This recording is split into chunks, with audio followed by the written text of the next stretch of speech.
story, of course, today centres around Chelsea. I just wondered what are your thoughts from what you've seen of the situation unfolding there? I don't have enough opinion, sorry.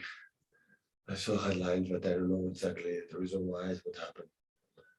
Let me a few more days to know exactly what's the reason why, what's going to happen, so I don't know.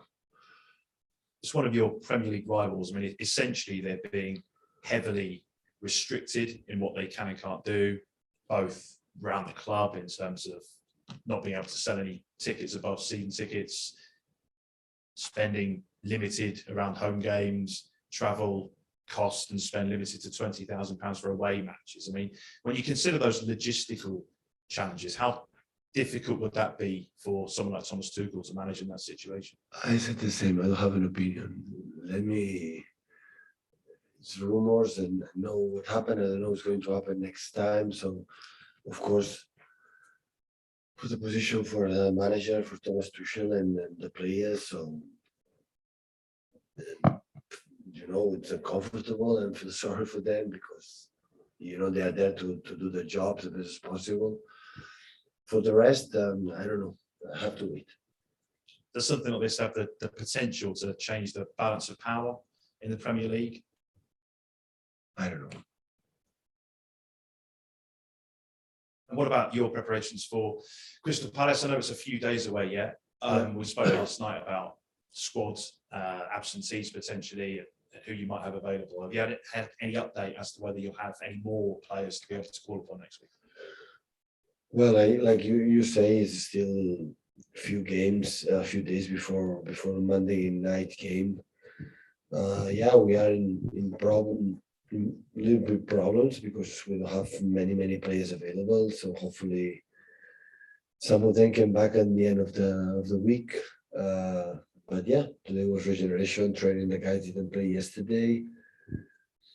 Celebrate the qualification for the quarterfinals. And yeah, tomorrow rest and prepare today's the important game in London, like last year, especially at home. But seeing the run that the Crystal Palace have right now, just one loss in the last 8 games in all competitions, and the physicality they have, the organization they have, the quality up front, especially with Saha, and when they defend it's so difficult to break down. Good counter-attack. So Selhurst Park is always a difficult place to go, and it's a final for us. So we know it, and hopefully we can prepare Saturday and Sunday well to arrive on Monday in a good shape to face the opponent. Hi, Pep. The Premier League is a global league, and obviously the owners come from a lot of different places. You've had a situation where you've been asked to answer questions that are not to do with football. Thomas Tuchel will have it now. Eddie Howe's had it. A manager is going to have to be sure that they're going to work for people that they want to work for, because you end up talking about subjects that are far removed from football. Yeah, when it was a COVID, we should talk about the doctors and medicine, the vaccines. So, yeah, we are the face of the club because we are here every 3 days. So you ask freely whatever you want, but you have to understand there are subjects that we don't know, and we don't have a 1 hour lesson to speak or talk what you are asking for. So I can talk about my club. Always I feel comfortable talking about my club. For me, it's difficult about last week talking about the situation for Man United. So I don't know. I'm not there. Now the situation from Chelsea is the same. So I'm empathic enough to put in the position for the manager from Chelsea and the players, and it must be a uncomfortable situation. But it was these morning headlines, and I don't know what's going to happen. So I prefer when I don't have a knowledge opinion about any subject, wait, and this is, I think, what I have to do, because I don't want to say something was uncomfortable for Chelsea, for our club, or whatever. I understand what you're saying. I appreciate the sentiment. It was more if you, even about your own club, and I'm not talking about Manchester City, I'm talking in general, if there's something that you might have to talk about that's not to do with football, have managers almost got to do due diligence over the clubs that they are joining, so they feel comfortable talking about whatever they might get asked about? You're right. You're right. Yeah.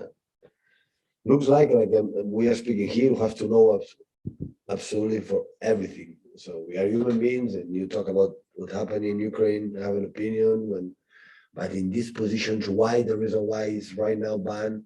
So I don't know the reason why is for something wrong in the club or for the war in Ukraine, Russia. So I don't know. That's why I want to wait. Maybe next press conference I will have more clear opinion. I would like to speak with my CEO, see exactly what is the reason why, what happened, and after I can talk more comfortable. Hi, Pep, nice to see you. With Conrad Egan-Riley making his appearance, does that send a really positive message that young players have a place here, that your system is working? You spend a lot of money on big players, but there is also room, and there's obviously a lot of work. Yeah, they know it. They know it.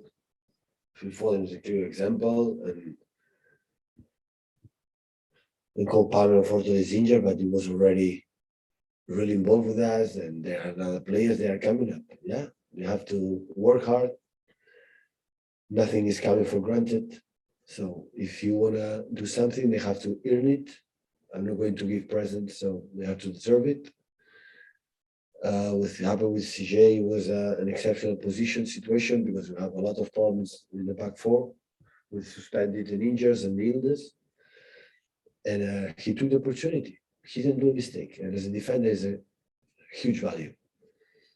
He's not the faster one, he's not the tallest one, he's not, but at the same time, he doesn't do mistakes. He was not dribble, he anticipated the situation before it happened. And with the ball is always correct. And he judged it perfectly, help us decide, nothing will happen. And and the academy, that's why you are there. So to grow up, for the managers are there, and when we need him and we have an opportunity and he earned his opportunity, will be given. I hesitate to use the T word, but treble, the fans can dream. It's at the moment perhaps good that they've got a distraction, a welcome distraction to talk about. Are you talking about that treble, the continental treble? It's still very much on for you. Continue the treble. Sorry. It would be an amazing achievement. Is that something to inspire you, to motivate you? No, don't motivate me. Absolutely zero, but lower than zero. This is fairy tales. This is the reality is tougher than you suggest these kind of things, and you should understand that this all the sports and the sport in the high level is so competitive, is so difficult. What you have to do is try to win a Crystal Palace, and they beat us in the first leg, and after we see. What I'm happy is that we are in quarterfinals, the best 8 teams in Europe, and it will be so tough the opponent we're going to face, and I guess for the opponent it will be tough to face us. And step by step, now recover and increase our level, improve our level, what we have to do, and at the end we'll see. Thank you. Hi, Pep. Just when you say you're treating Monday like a final, is that going to have to be the mentality now for every game the remainder of the season? Always in my mind, when we start to play the last 10 games of the Premier League, every game is a final. Yeah. When you have to play 55 games, it's not a final. But we arrived at 10 games left, it's a final. So, you often speak about the difficulties of having to play every 3 days. So is it helpful to you that there's 5 days between games for you this week? But you are old enough to understand that this club in the last 5-6 years play every 3 days during 11 months. So it's not absolutely a problem. We'll go to my name on the screen, please. Hi, Pep. Hope you can hear me okay. Just going back to the youngsters, some didn't feature last night. When they watch, for example, Scott Carson come on instead of them, a more experienced player, do you see that as motivation for them to learn perhaps from the disappointment and work harder so they get their chance next time? Listen, one of the best advices I could give to young players is stay around to Scott Carson as much as possible in the locker room on the pitch. It will be better than being with me. They spend a lot of time and they listen to him and listen to him, and every time he says on the locker room, they pay attention. This is the best advice they can get, the best learnings they can get about his future careers. In terms of the advice he offers, what does he say to them? What can they learn from Scott Carson?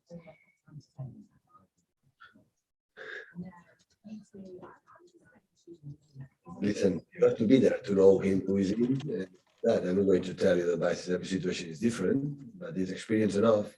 He lived many things.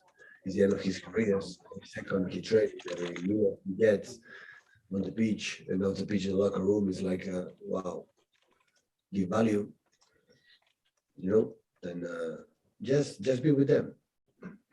It's like the young actors have to be with the old actors in the set, but it's the same. Have to be with old people. They are wiser, and they have exactly what the values in the profession, the football profession. And can I also very quickly ask you about the evolution of Patrick Vieira in the Premier League this season, his first season? I know they beat you at the Etihad. How has he developed as a coach? What have you noticed develop in his teams this season? Well, the team we faced was really good. Always was difficult for us, Crystal Palace, especially at home, but away too, so always felt so difficult. And I had the feeling that time it wasn't very good. With the intention to try to play, the intention to make high pressing, they couldn't do it much, but the intention was there. And after, like it was with Roy Hodgson before, when they defend in the box, they defend massively well. And I think through the month, now just seeing these details, last 8 games, in the last minutes against Chelsea, that means this doing really well. So Patrick knows perfectly the Premier League. Have been one of the best players in all time, midfield players all time in this league, and he knows the stadiums, he knows the media, he knows the smell of the competition, the Premier League, and it's a good advantage. And personally, I'm happy it's going well. On Sunday night, please, if we start questions in the room, Martin.